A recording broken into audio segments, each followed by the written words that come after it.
வணக்கம். Jagan capital zone. வர்த்தகன் வந்துட்டாலே நிறைய பேர் என்ன நினச்சிட்டு இருக்காங்கன்னா, 2 தான். பொசிஷனல் இன்ட்ராடே, மிஞ்சி மிஞ்சி போனால் ஸ்விங் ட்ரேடிங் அப்படின்னு சொல்லுவாங்க. ஆனால் இன்னும் நிறைய ரீட்டைல் மக்களுக்கு வர்த்தகம்னு சொன்னால் என்னென்ன வகைகள் இருக்குது, எந்தெந்த வகையிலெல்லாம் லாபம் சம்பாதிக்கலாம், பெரிய பெரிய பணக்காரங்க இதிலெல்லாம் எப்படி லாபம் சம்பாதிக்கிறாங்க அப்படிங்கிறத பற்றிலாம் பெரும்பாலும் தெரியாது. ஸோ அதை பற்றி இது ஒரு தெரிஞ்சுக்கிறது தான் இது ஒரு வீடியோ. வர்த்தகம்னு சொன்னாலே குறைஞ்ச ரேட்டில் வாங்கி அதிகமான ரேட்டில் விற்கிறது அப்படிங்கிறது ஒரு பிம்பம் இருக்குது. அந்த தோற்றம் உண்மை கிடையாது. ஏன் அப்படி சொல்கிறேன்னா, அதாவது வரையறை பிரகாரம் வர்த்தகம் அப்படின்னா என்ன சொல்கிறாங்கன்னா ஏதாவது ஒரு வாய்ப்பு இருந்தால் அதை துஷ்பிரயோகம் பண்ணால் தான் அதுக்கு பேர் வர்த்தகம் பேர். ஸோ அந்த வகையில் பார்க்கும்போது ட்ரேடிங்னு சொன்னால் என்னென்ன வகைகள் இருக்குன்னு நம்ம பார்க்கலாம். ட்ரேடிங் சொன்னோம்னா அடிப்படையில் பார்த்தீங்கன்னா 3ஆக பிரிக்கலாம். ஒன்று ஆர்பிட்ராஜ், இன்னொன்று ஹெட்ஜிங், 3ஆவது தான் ஸ்பெக்குலேஷன். ஆர்பிட்ராஜ் அப்படின்னா என்ன அப்படின்னு பார்த்தீங்கன்னா அதாவது ஒரு பொருளை ஒரு இடத்துல குறைவான ரேட்டில் இன்னொரு இடத்துல அதிகமான ரேட், ஒரே ஒரு பொருள் குறைவான இடத்துல வாங்கி அதிகமான இடத்துல விற்கிறதுக்கு பேர் தாங்க ஆர்பிட்ராஜ் பேர். இந்த ஆர்பிட்ராஜில் உள்ள ஒரு நல்ல விஷயம் என்னென்னு பார்த்தீங்கன்னா இதில் ரிஸ்கே கிடையாது, ரிவார்டு மட்டும்தான். இது எப்போயாவது தான் கிடைக்கும். அப்படியே கிடைச்சாலும் எஃப்டி ரிட்டர்ன், ஃபிக்ஸ்டு டெபாசிட்டில் என்ன வட்டி கிடைக்கும் அதை விட கொஞ்சம் அதிகமாக கிடைக்கிறதுக்கு வாய்ப்பு இருக்குது. ஒரு உதாரணத்துக்கு நீங்கள் ஒரு சந்தையில் ஒரு பிஎஸ்சியில் ஒரு சந்தையில் ஒரு வெங்காயம் விலை விற்கிது, இன்னொரு சந்தையில் வெங்காயம் விலை அதிகமாக விற்கிது அப்படின்னா, வெங்காயம் குறைவான விலைக்கு வாங்கி இன்னொரு இடத்துல அதிகமாக விற்கிறீங்க இல்லையா, இதுக்கு பேர் தான் ஆர்பிட்ராஜின் பேர். இதில் ரிஸ்க்கு கிடையாது, பட் ரிவார்டு பெருசாக இருக்காது, கொஞ்சம் பெட்டராக இருக்கும் அப்படின்னு வேணால் சொல்லலாம்.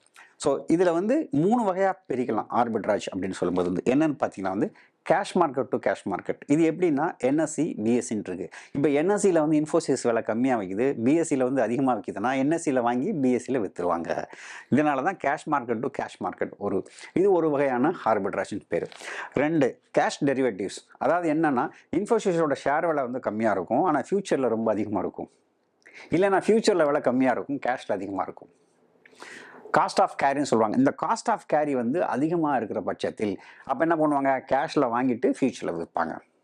இது மணி கண்ட்ரோல் வெப்சைட்டில் நீங்கள் போய் பார்த்தீங்கன்னா தெரியும், இதில் ஆப்பர்ச்சுனிட்டி எப்போல்லாம் இருக்குன்னு. சில சமயங்களில் மாதம் 1% ரிட்டர்ன் எடுக்கிறப்பெல்லாம் வாய்ப்பு இருக்கும். என்னங்க 1%க்குலாம் இது மெனக்கெடமான்னு பார்த்தீங்கன்னா மெனக்கெடலாம். ஏன் அப்படி சொல்கிறேன்னா, இப்படி பண்ணிங்கன்னா உங்களுக்கு ரிஸ்க் ஃப்ரீ ஆயிடுது.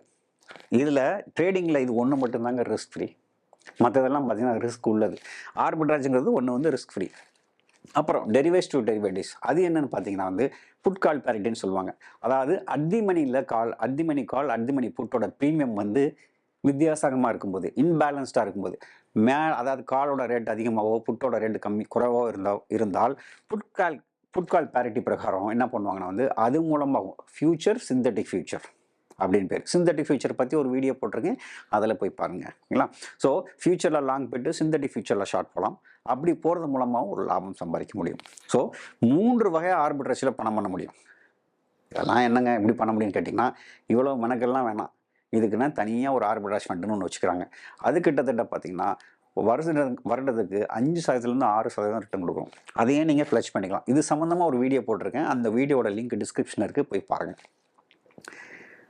அதுக்கு என்னங்க டெட் ஃபண்டில் நான் போட்டு போகிறேன், ஆர்பிட்ராஜ் ஃபண்டில் நான் ஏன் போடணும் அப்படின்னு பார்த்தீங்கன்னா, அங்கே தான் ஒரு சூட்சமாக இருக்குது.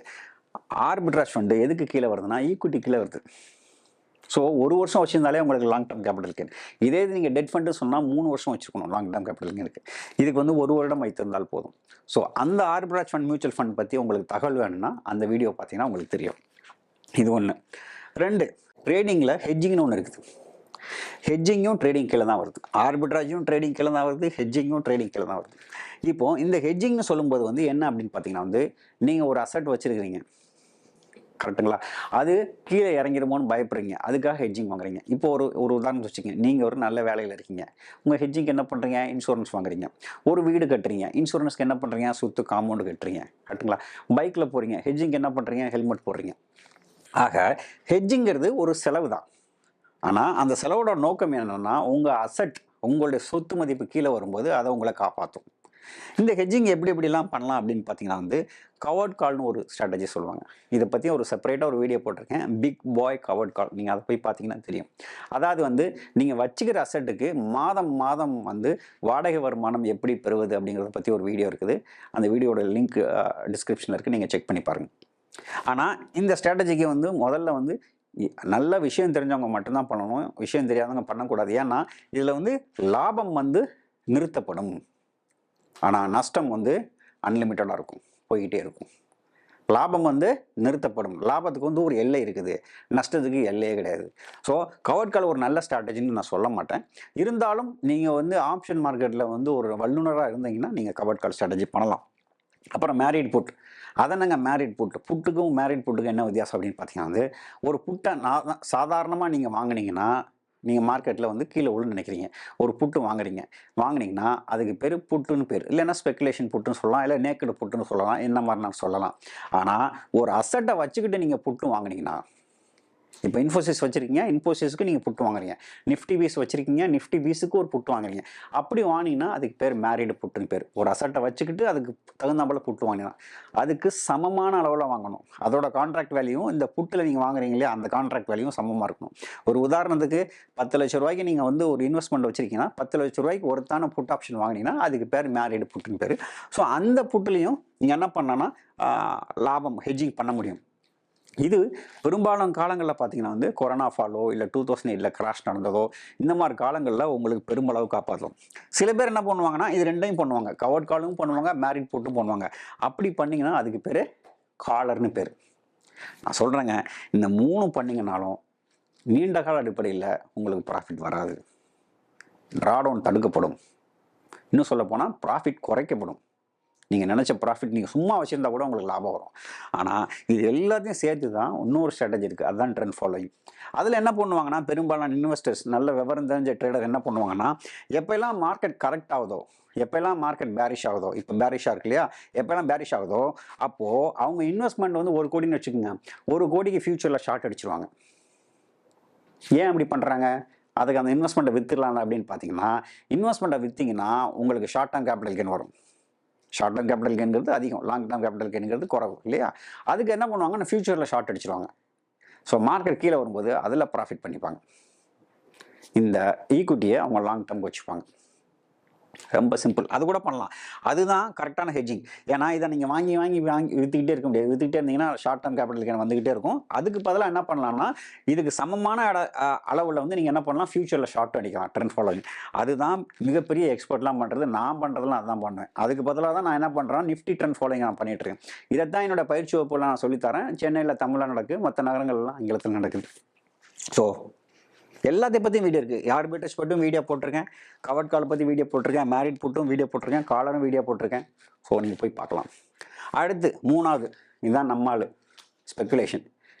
மார்க்கெட் மேலே போகுமா கீழே போகுமா, மார்க்கெட் மேலே போனால் என்ன பண்ணணும், கீழே போகுதுன்னா என்ன பண்ணணும், ரேஞ்ச் போனால் என்ன பண்ணணும், இந்த மாதிரி யூக பேரம் நடக்கிறது எல்லாமே இங்கே தான் நடக்குது. பெரும்பாலான மக்கள் இங்கே தான் என்ன பண்ணுறாங்கன்னா அவங்களோட கவனத்தை செலுத்துகிறாங்க, இங்கே கவனத்தை செலுத்துறதில்ல.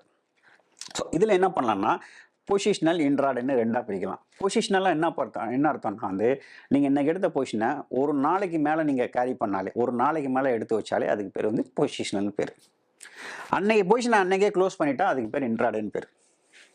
அன்னைக்கு பொசிஷனை அன்றைக்கே க்ளோஸ் பண்ணிட்டா அதுக்கு பேர் இன்ட்ராடேன்னு பேர். இந்த பொசிஷனலில் நீங்கள் 2ஆக பிரிக்கலாங்க. என்ன பிரிக்கலாம்னா, ஷார்ட் டேர்ம் லாங் டேர்ம்னு 2ஆக பிரிக்க முடியும். என்னங்க, ஷார்ட் டேர்ம் வந்து பார்த்தீங்கன்னா ஸ்விங் ட்ரேடிங் சொல்லுவாங்க, 2 நாள் 3 நாள் வச்சுக்கிறது. நம்ம கூட பண்ணுறோம். அது என்னன்னு பார்த்தீங்கன்னா எஸ்டிபிடின்னு பேர். நம்மளும் அதை பண்ணுறோம். அதுக்கு பேர் என்னங்க, இதுக்கு பேர் என்ன, நம்ம பண்ணுறதுக்கு பேர் எஸ்டிபிடின்னு பேர். அதாவது செல் டுடே பை டுமாரோன்னு பண்ணுறோம். லாங் டேர்முக்கு என்ன பண்ணுவோம் அப்படின்னா, என்ன சொல்லி கொடுக்குறோம் பார்த்தீங்கன்னா, ஷார்ட் ஸ்ட்ராங்கிள், ஷார்ட் ஸ்ட்ராடல், அப்புறம் இன்ஸ்டாக்னு ஒரு ஸ்ட்ராட்டஜி. இதெல்லாம் பொசிஷனல். கிட்டத்தட்ட பார்த்தீங்கன்னா இதோட லைஃப் டைம் பார்த்தீங்கன்னா 30 days. இதுலேயும் 3 நாளைக்கு உள்ள இது என்ன பண்ணுறோம் அப்படின்னு பார்த்தீங்கன்னா வந்து அயன் ஃப்ளை பண்ணுறோம். இதோட லைஃப் டைம் எவ்வளோங்க, 3 days. எஸ்டிபிடியோட லைஃப் டைம் என்னங்க, 1 day. புரிஞ்சுக்கிட்டீங்களா? ஸோ ஸ்விங் ட்ரேடிங்னு வச்சுக்கிட்டோம். ஸ்விங் ட்ரேடிங்கில் என்ன வருதுன்னா, ஸ்விங் ட்ரேட்னா 2 நாள் 3 நாள் வச்சுக்குது. இந்த ஸ்விங் ட்ரேடிங்கில் தான் நான் 2 பண்ணுறேன். எஸ்டிபிடி 1, நான் சொன்ன மாதிரி அயன் ஃப்ளை 1. பொசிஷனல் சொல்லும்போது ஷார்ட் ஸ்ட்ராங்கிள், ஷார்ட் ஸ்ட்ராடல், இன்ஸ்டாக் இதெல்லாம் நான் இப்போ பண்ணலை. ஏன்னா அதை விட வீக்லி ஆப்ஷனில் ப்ராஃபிட் அதிகமாக வருது, அதனால் நான் பண்ணுறதில்ல. ரைட்டுங்களா? சரி, இப்போ ஸ்கால்பிங் வருவோம். இந்த ஸ்கால்பிங்னா என்ன அப்படின்னு பார்த்தீங்கன்னா வேறு ஒன்றும் இல்லைங்க. ஸோ இன்ட்ராடேங்கிறது காலையில் வரைக்கும் சாயங்காலம் வரைக்கும் வச்சுக்கலாம், காலையிலேருந்து காலையிலே முடிக்கலாம். ஸோ 1 or 2 minutes நீங்கள் 5 மினிட்ஸோ 3 மினிட்ஸோ வச்சுருந்தீங்கன்னா அது ஸ்கால்பிங் பேர். இதுக்கு நான் ஒரு அருமையான ஸ்ட்ராட்டஜி யூடியூப்பில் போட்டிருக்கேன். 3 PM ஸ்ட்ராட்டஜி அப்படின்னு ஒரு ஸ்ட்ராட்டஜி இருக்குது. நீங்கள் யூடியூப்ல டிஸ்கிரிப்ஷனில் போய் பாருங்கள், அந்த லிங்க் இருக்குது. எக்ஸ்பைரி டேக்கு மட்டும் உள்ளது. அது ஸ்கால்பிங் தான். அப்படியே போட்டு பார்த்தீங்கன்னா வந்து ஒரு 5-10 மினிட்ஸில் அதை முடிச்சிருவீங்க. ஸ்கால்பிங் லாஜிக் தான். இது போக இன்ட்ராடே பார்த்தீங்கன்னா வந்து நம்ம டெய்லி பண்ணுறோம். மண்டேலேருந்து எக்ஸ்பைரி டே வரைக்கும் பண்ணுறோம். இது இன்ட்ராடே. காலையில் ஆர்டர் எடுப்போம், ஈவினிங் முடிச்சிருவோம். ஸோ இன்ட்ராடேலே முடிச்சிட்டிங்கன்னா அது இன்ட்ராடே. இதில் எது பெஸ்ட்டுன்னு பார்த்தீங்கன்னா இதுதான் பெஸ்ட்டு என்னை பொறுத்த வரைக்கும். ஏன்னா இதில் வந்து ப்ராஃபிட் அதிகம். இதுலேயும் ப்ராஃபிட் இருக்குது, பட் ப்ராஃபிட் வந்து மாட்ரேட் ப்ராஃபிட். இதில் வந்து ஹை ப்ராஃபிட். ஸோ நான் வந்து இது கிட்டத்தட்ட 7 வருடங்கள் பார்த்தீங்கன்னா இதுதான் பண்ணிக்கிட்டு இருந்தேன். 7 years. கொஞ்சம் இன்ட்ராடேவும் பண்ணிகிட்டு இருந்தேன். இப்போ பார்த்தீங்கன்னா என்னோட ஃபுல் கான்சன்ட்ரேஷன் பார்த்தீங்கன்னா எங்கே இருக்குன்னா இன்ட்ராடேல மட்டும்தான் இருக்குது.